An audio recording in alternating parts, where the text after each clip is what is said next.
नवीन प्रयास।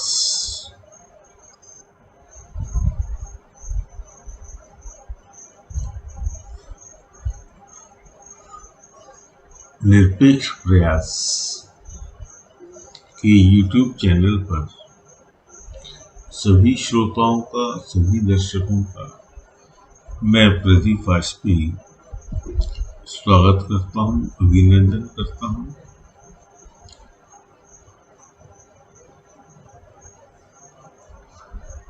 निरपेक्ष प्रयास का अर्थ क्या है और इसका हमारे मस्तिष्क, हमारी बुद्धि के साथ क्या संबंध है, इसके बारे में कुछ प्राथमिक तथ्य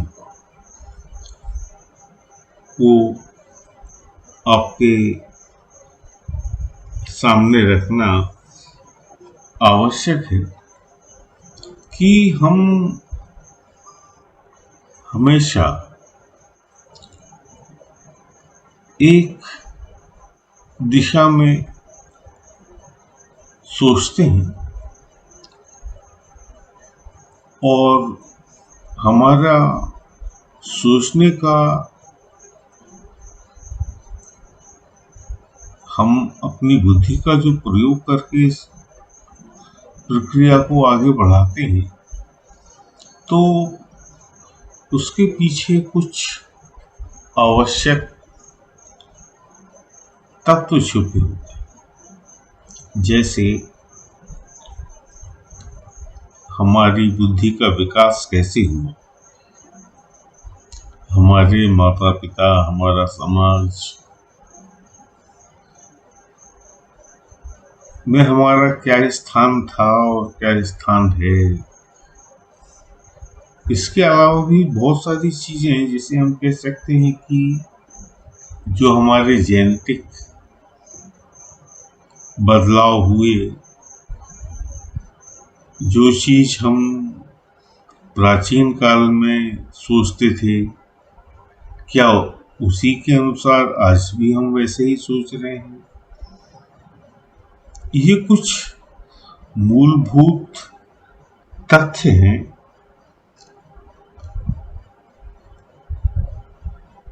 कि हम अपनी बुद्धि का प्रयोग कैसे करते हैं और इस बुद्धि के प्रयोग को क्या निरपेक्षता के साथ में संयोजित किया जा सकता है, इसको ट्रेन किया जा सकता है।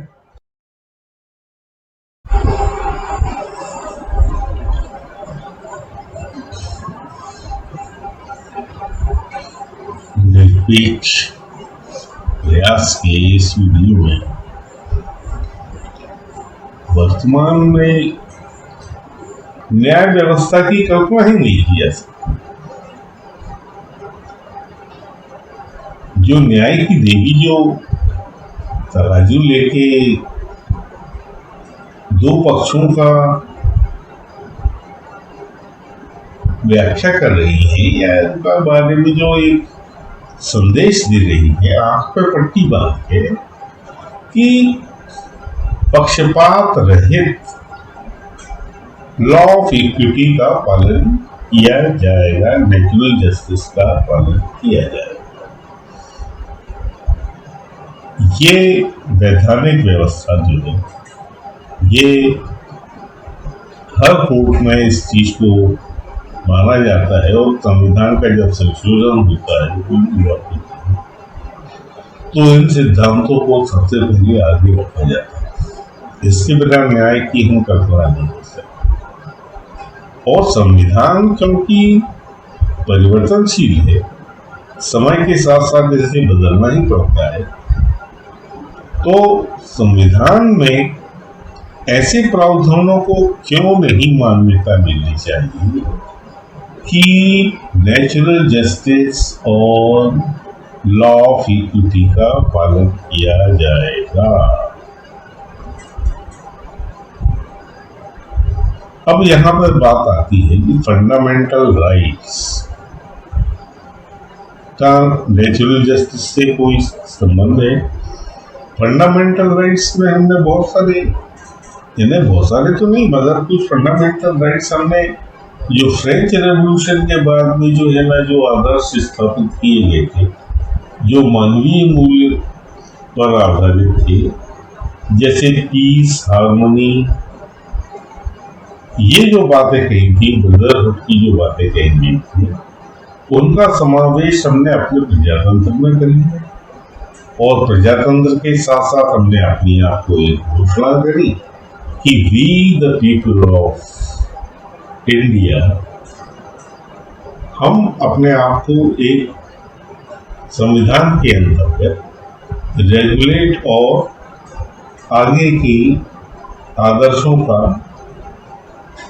किन आदर्शों को हम सबसे अधिक प्राथमिकता देते हैं, जिन्हें हमने कहा कि ये हमारे फंडामेंटल राइट्स। उस फंडामेंटल राइट में न्याय को पाने का, पक्षपात रहित न्याय, नेचुरल न्याय को पाने का अधिकार उल्लेखित नहीं किया। इसका जिम्मा जो है हमने अपने सुप्रीम कोर्ट को सौंप दिया। ये सुप्रीम कोर्ट जो है ना, ये विषय करेगा कि न्याय की व्यवस्था क्या। फंडामेंटल राइट में कई समान अधिकार हमको ये कि उसमें कोई लिंग भेद नहीं होगा, उसमें कोई जाति का भेद नहीं होगा, धर्म का भेद नहीं होगा। इस तरह से जो है ना, हमने वो किए प्रावधान तो करना, जिन्होंने संविधान बनाया उन्होंने इन चीजों के महत्व को समझकर इसका पालन किया, प्रावधान किया। मगर हम आज अगर अपनी सामाजिक व्यवस्था, राजनीतिक व्यवस्था की ओर देखें कि जैसे कह लीजिए कि समानता का किस हद तक हमारे समाज में असमानता व्याप्त है। आप चाहे निर्धन और धनवान के बीच की समानता पर बात करें, या शिक्षा व्यवस्था की बात करें, या अवसर, अपॉर्चुनिटी सबको समान मिलेगी इसकी बात करें, आप पाएंगे कि असमानताएं तो कम होने की जगह बढ़ती आ रही।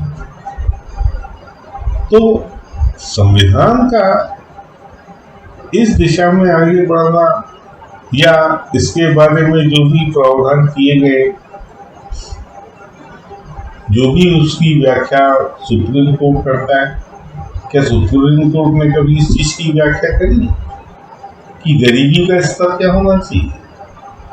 क्या सुप्रीम कोर्ट ने इस चीज की व्यवस्था करी कि अगर कहीं भूखमरी हो रही है तो किसका दायित्व है? अगर कोई भूख से मर गया, इसका क्या दायित्व है और उसका क्या सजा मिलनी चाहिए? किसी राजनीतिक दल की विचारधारा अगर जो है इन फंडामेंटल राइट्स और नेचुरल जस्टिस की पर नहीं है, और उसके कारण जो है समाज में अगर टकराव होता है और उसके कारण जो है ना अगर भेदभाव बढ़ता है जातियों के बीच में, धर्मों को मानने के बीच में, तो उस राजनीतिक दल की इस अपराध का कोई सजा संविधान में बताइएगी? विचारधारा क्या होनी चाहिए, कैसे होनी चाहिए, राजनेताओं का आचरण कैसा होना चाहिए, उन्हें क्या बोलना चाहिए, क्या नहीं बोलना चाहिए, इसका कहीं कोई प्रावधान हमारी विधायिका में या हमारे संविधान में या हमारे सुप्रीम कोर्ट या हमारे न्यायिक व्यवस्था में इसकी कोई सजा निर्धारित की गई है? आज तक नहीं की गई। मैं तो कई बार आश्चर्यचकित हो जाता हूँ कि किस गैर जिम्मेदार रिस्पॉन्सिबल बातें जो है ना हमारे न्यूज चैनल पर, टीवी चैनल पर लोग आते हैं, बोलते हैं और उड़छू हो जाते हैं। उनकी कोई जिम्मेदारी नहीं।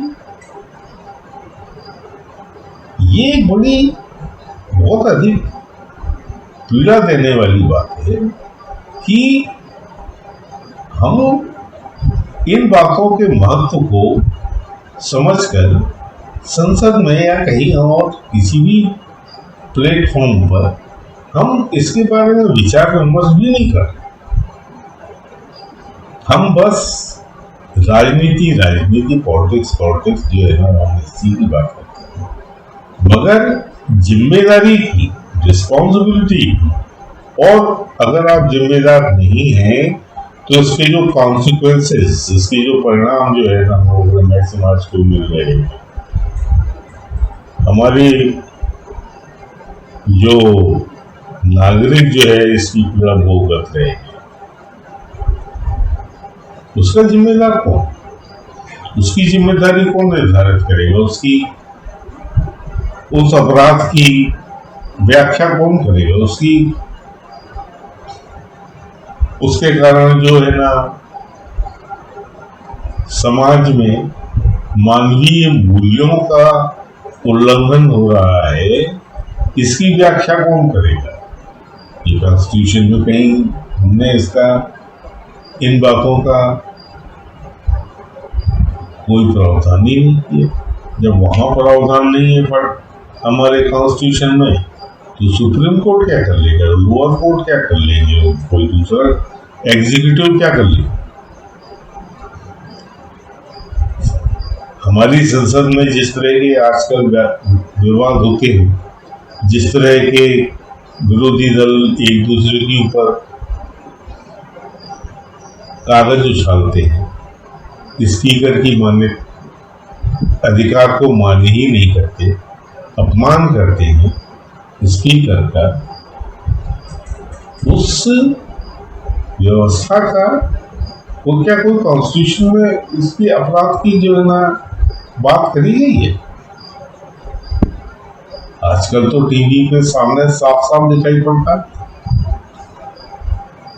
कि किस तरह से जो संसदीय नियमों को, उसकी किताब को जो है फेंका जाता है स्पीकर के सामने, उसके मुंह के सामने। क्या इस अपराध की कोई सजा है कॉन्स्टिट्यूशन में? और हमारे सुप्रीम कोर्ट हर बात का स्वतः संज्ञान ले लेता है। इस घटना को देखने के बाद में कभी किसी सुप्रीम कोर्ट ने इस बात का संज्ञान दिया? इस आचरण का क्या उन्होंने इसके ऊपर कोई टिप्पणी करी? नहीं। सुप्रीम कोर्ट शांत होकर देखता रहता है।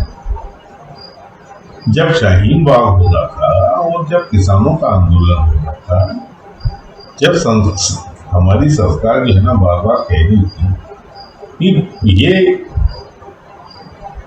जो जनता है उसको इससे कितनी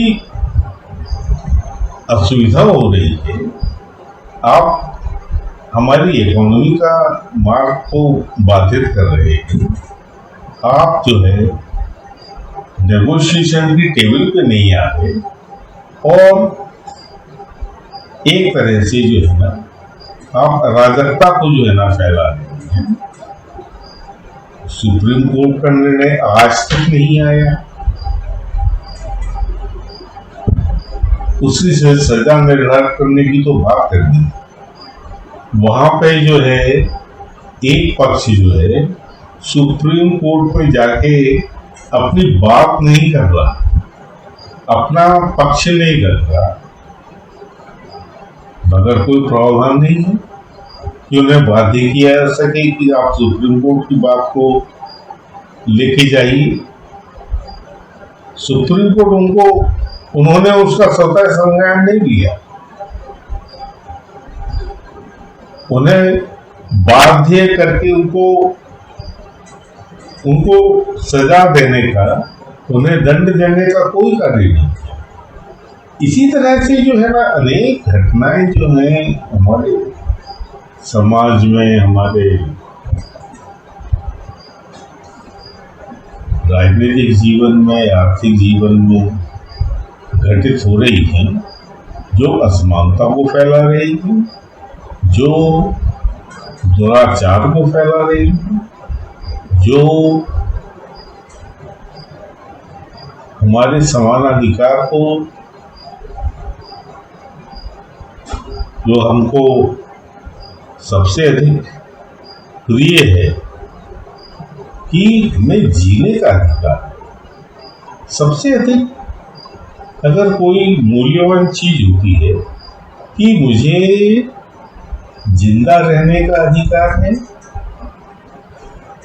और जिंदा रहने के लिए जो जो भी चीजें जरूरी है उसे प्राप्त करने का अधिकार है।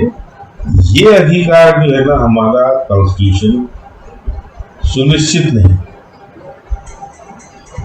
जो फंडामेंटल राइट सबसे पहले होना चाहिए कि मुझे जिंदा रहना और जिंदा रहने के लिए जरूरी सामाजिक राजनीतिक व्यवस्था, जो रोटी कपड़ा और मकान है, जो हमारी मूलभूत आवश्यकताएं हैं, उसे पूरा करना सबसे अधिक आवश्यक अधिकार है।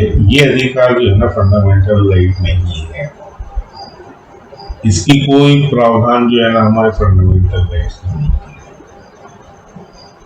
ये मेरा निरपेक्ष भाव से जो भी मैंने अभी तक आपको जो है ना अपनी व्याख्या बताई कि फंडामेंटल राइट में जो है ना नेचुरल जस्टिस दिया जाएगा, लॉ ऑफ इक्विटी का पालन किया जाएगा, ये प्रावधान हमारे संविधान में, हमारे कॉन्स्टिट्यूशन में इसको किए जाना अति आवश्यक है। और भी बहुत सारी बातें हैं।